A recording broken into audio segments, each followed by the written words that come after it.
Anas Urbaningrum dari 14 tahun menjadi 8 tahun. Andi Malarangang didakwa merugikan negara hingga 464,3 miliar rupiah. Korupsi proyek Hambalang. Mantan Ketua Umum Partai Demokrat Anas Urbaningrum Jerat Anas. KPK akan menang. tersangka dugaan kasus Hurmuzi ditangkap oleh KPK dengan tertangkap 9 tindak pidana korupsi. Andi Malarangang. Muhammad Nazarudin pidana pencucian uang. Terdakwa Andi Agustinus alias Idrus Marham menjadi Kasus dugaan suap impor gula. Mantan koruptor yang comeback ke politik. Sampai kapankah kita dibohongi? Ya, saya bicara soal Anas Urbaningrum. Dulu Ketua Umum Partai Demokrat, sekarang muncul kembali sebagai Ketua Umum PKN setelah terbukti bersalah dalam kasus korupsi Hambalang dan tindak pidana pencucian uang. Rakyat bertanya, dia bebas bukan karena sedekah, melainkan karena cuti menjelang bebas dan pengurangan hukuman. Lalu sekarang muncul lagi di panggung politik.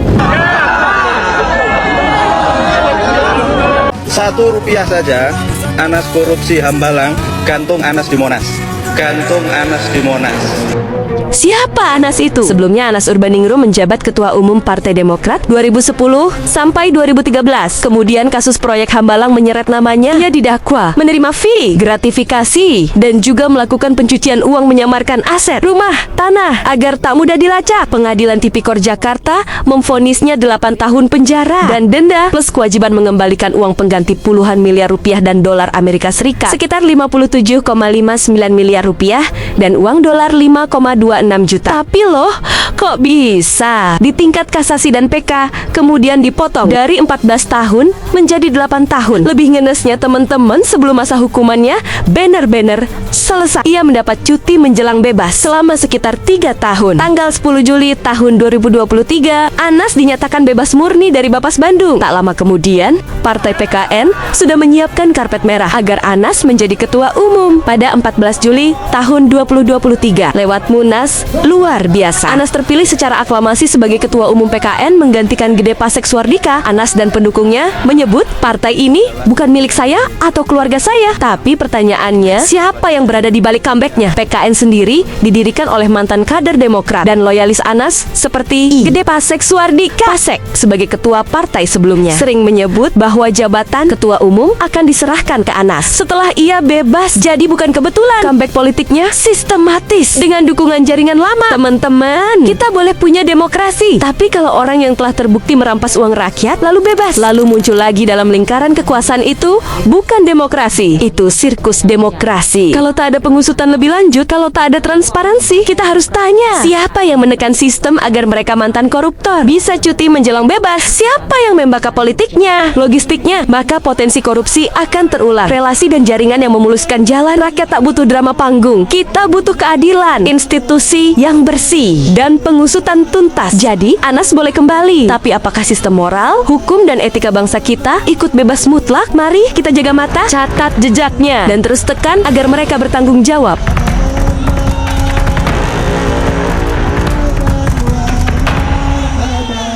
Saya selalu mengatakan bahwa di Indonesia itu yang namanya pejabat 99% itu korup. Kenapa bisa ada yang lolos dari penjara lalu muncul lagi dengan jubah kehormatan? Sudah pernah kita dengar kasus besar. Sekarang saya bawakan satu contoh nyata. Romah Hurmuzi, Ketua Umum PPP dan anggota DPR RI, kini muncul lagi sebagai Ketua Majelis Pertimbangan PPP setelah bebas dari kasus suap jual beli jabatan di Kemenak. Siapa Romah Hurmuzi? Romah Hurmuzi, biasa dipanggil Romi, pernah menjabat sebagai Ketua Umum PPP dan anggota DPR RI periode 2014 sampai 2019. Namun ia tersangkut kasus suap jual beli jabatan di Kementerian Agama Kemenak.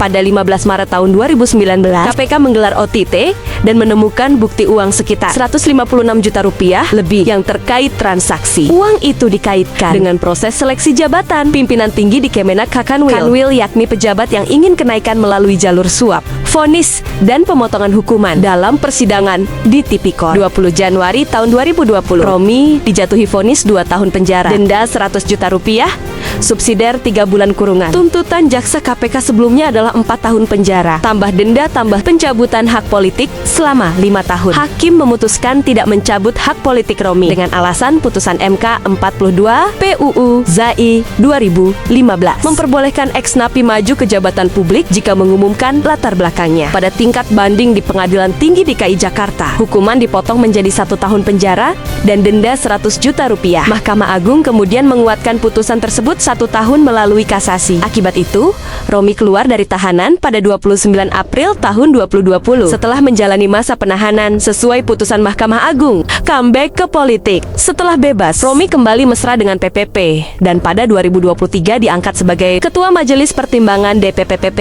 periode hingga ke 2025. Surat keputusan penunjukan itu bertanggal 27 Desember tahun 2022 ditandatangani PLT Ketum Muhammad Mardiono dan Sekjen Arwani Tomafi. Pihak PPP menyatakan bahwa tidak ada larangan karena Romi sudah menyelesaikan masa hukumannya dan tidak ada vonis pencabutan hak politik secara permanen. Publik, pengamat, dan media memperingatkan bahwa langkah ini bisa merusak elektabilitas PPP karena citra mantan narapidana korupsi kembali berkedok formalitas partai bisa menjadi beban moral. Siapa di balik comebacknya? Romi sendiri menyebut bahwa dia menerima aspirasi ulama. Nama seperti Kiai Asep, Saifuddin Halim disebutnya ikut sebagai pemberi rekomendasi terkait pejabat. Di negara kita ini hukum sudah tidak adil. Kali ini bintangnya, Andi Malarangeng, mantan Menpora, divonis dalam kasus proyek Hambalang, keluar penjara, lalu kembali muncul di lingkaran partai. Kok rasanya dejavu ya? Kalau ini film, kita minta refund tiketnya. Kronologi singkatnya, Andi Malarangeng pernah menjabat Menteri Pemuda dan Olahraga 2009 sampai 2012. Dia kemudian terseret kasus korupsi proyek Hambalang yang menyangkut penyalahgunaan anggaran pembangunan pusat olahraga dan akhirnya divonis 4 tahun penjara oleh pengadilan tingkat pertama. Putusan dikuatkan di banding atau kasasi. Selama putaran hukum, publik melihat banyak nama dan alur dugaan yang saling terkait kontraktor, pejabat, hingga aliran uang yang kompleks. Pengadilan menilai ada kelalaian, pengawasan, dan keterkaitan pihak-pihak pelaksana proyek sehingga timbul kerugian negara. Pada 2017, Andi dinyatakan bebas murni setelah melalui masa tahanan dan cuti. Menjelang bebas CMB, publik bertanya, dia keluar. Lalu bagaimana pertanggungjawaban moralnya? Apakah rekonsiliasi itu otomatis berarti hapus catatan? Banyak pihak tak rela begitu saja. Setelah bebas, Andi kembali aktif di internal politik. Di antaranya tampil sebagai sekretaris Majelis Tinggi Partai Demokrat. Dalam peran publik beberapa tahun belakangan, sebuah comeback yang membuat sebagian masyarakat heran dan marah. Jadi, kenapa dia korupsi? Dari catatan persidangan dan pemberitaan, kombinasi tekanan proyek besar, hubungan antar palaksana dan pengambil keputusan, serta budaya kelemahan pengawasan anggaran jadi pemicu. Bukan soal satu orang saja, tapi sistem yang memungkinkan. Siapa di baliknya? Persidangan menyebut sejumlah pihak kontraktor dan pelaksana soal jaringan politik yang memuluskan. Itu biasanya ranah pengamatan wartawan dan KPK ketika saksi dan bukti diurai. Intinya, mantan terpidana korupsi bisa bebas dan kembali terlibat politik itu fakta. Tapi kebijakan dan moral publik tidak boleh amnesia. Kita boleh tertawa sinis, tapi jangan diam. Tuntut transparansi, audit proyek, buka jejak aliran uang, dan pastikan institusi tak gampang memberi jalan kembali tanpa pertanggungjawaban yang jelas. Kalau tidak, drama ini akan terus diputar ulang. Kita pantau bukan cuma komentar, tapi aksi.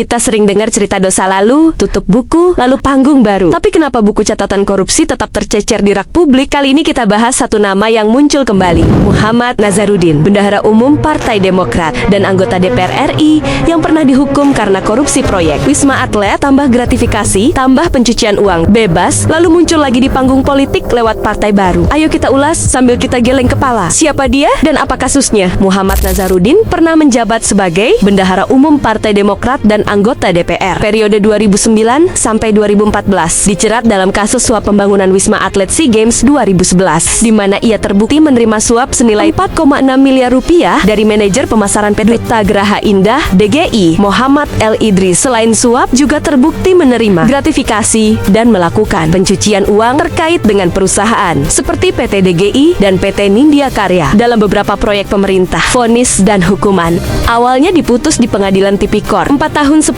bulan tambah denda 200 juta. Vonis diperberat Mahkamah Agung menjadi 7 tahun penjara dan denda 300 juta dalam kasus suap Wisma Atlet untuk kasus gratifikasi dan pencucian uang. Ada tambahan hukuman 6 tahun penjara tambah denda 1 miliar rupiah. Total akumulasi vonis menjadi 13 tahun. Pembebasan dan mekanisme. Nazarudin menjalani masa tahanan di lapas Sukamiskin sejak sekitar Mei tahun 2013. Dia memperoleh remisi dan mengikuti program cuti menjelang bebas CMB. Mulai mulai 14 Juni tahun 2020. Kemudian dinyatakan bebas murni pada 13 Agustus tahun 2020 setelah menyelesaikan masa tahanan sesuai perhitungan dengan remisi dan CMB. Comeback ke politik. Setelah bebas, Nazarudin mendeklarasikan Partai Rakyat Indonesia PRI sebagai partai baru. Pada Jumat 8 Agustus tahun 2025, dengan dirinya sebagai ketua umum, PRI menyatakan dukungan terhadap visi Presiden Prabowo Subianto dan menargetkan struktur partai dari pusat hingga desa selesai pada tahun 2026. Kritik dan pertanyaan publik. Banyak yang menyebut hukuman akumulatif 13 tahun, tapi waktu bebasnya jauh lebih cepat berkat remisi tambah. CMB publik mempertanyakan, apakah efek jera benar-benar terasa? Ada polemik status justice kolaboratornya Nazarudin. Pihak Ditjen Pemasyarakatan menyebutnya KPK beberapa kali membantah masa lalu itu sebagai JC dalam segala hal. Nah, uangnya hampir habis waktu itu sampai sekitar 20 juta dolar. Kita semua tahu, politik kadang seperti sinetron tanpa jeda. Ada tokoh yang jatuh di gelandang ke pengadilan, di penjara, tapi entah bagaimana bisa bangkit lagi ke panggung politik. Judul episode kita hari ini, mantan koruptor yang comeback ke politik. Tokoh utamanya Idrus Marham, mantan Mensos dan mantan Sekretaris Jenderal Partai Golkar, terjerat kasus suap PLTU Riau I, vonis dihukum, lalu bebas, dan muncul kembali di tubuh partai. Mari kita lihat detailnya. Idrus Marham didakwa dalam kasus suap proyek PLTU Riau I, di mana ia terbukti menerima suap dari pengusaha Yohanes Budi Sutrisno Koco dan berkaitan dengan pengurusan proyek IPP Independent Power Producer. Pada awalnya, pengadilan Tipikor memvonisnya 3 tahun penjara tambah denda 150 juta subsidiar 2 bulan kurungan. Jaksa KPK mengajukan banding karena vonis dianggap terlalu ringan. Di Pengadilan Tinggi DKI, vonis diperberat menjadi 5 tahun penjara tambah denda 200 juta subsidiar 3 bulan kurungan. Lalu Mahkamah Agung pada kasasi memotong hukumannya menjadi 2 tahun penjara. Kenapa dia korupsi? Mekanisme suap terjadi dalam rangka pengurusan proyek PLTU Riau I. Pengusaha membutuhkan persetujuan atau dukungan dari pejabat terkait agar proyek bisa berjalan. Idrus Marham dipandang sebagai salah satu figur yang punya pengaruh karena pada masa itu ia menjabat posisi penting di Golkar dan pernah menjadi PLT Ketua Umum Golkar. Juga dikaitkan dengan Eni Maulani Saragih dalam proses menerima uang dari Kotjo, bagian dari jaringan suap perantara proyek pembebasan, pemotongan hukuman, dan comeback. Setelah Mahkamah Agung memotong hukuman menjadi 2 tahun, Idrus Marham menjalani masa hukuman yang sesuai dengan remisi dan lain-lain. Ada catatan bahwa di tahun 2020, dia keluar dari lembaga pemasyarakatan. Setelah menjalani hukumannya, selepas bebas, dia muncul kembali dalam aktivitas politik Golkar. Misalnya, dalam berita, bekas koruptor Idrus Marham muncul di tengah kisruh Golkar yang menyebut bahwa Idrus ikut dalam aksi politik internal Golkar. Meski ada kritik publik, dia disebut sebagai wakil ketua umum Golkar dalam beberapa sumber juga, atau aktif dalam struktur kepengurusan Golkar setelah masa hukumannya. Siapa di balik comebacknya? Jaringan pendukung, jaringan internal Golkar. Idrus tidak sendirian, muncul bersamaan dengan kader-kader Golkar lainnya yang mendesak perubahan kepemimpinan. Misalnya Munas luar biasa, wacana agar ketua umum mundur. Ada juga dukungan dari struktur partai pengurus daerah, DPD, DPP dalam beberapa kegiatan yang menyertakan Idrus. Publik dan pengamat banyak menyoroti bahwa comeback ini dimungkinkan karena regulasi pemidanaan atau pemasyarakatan yang memberi ruang remisi, cuti menjelang bebas, dan pemotongan hukuman sehingga hukuman berat bisa dipangkas dan efek jera menjadi diragukan.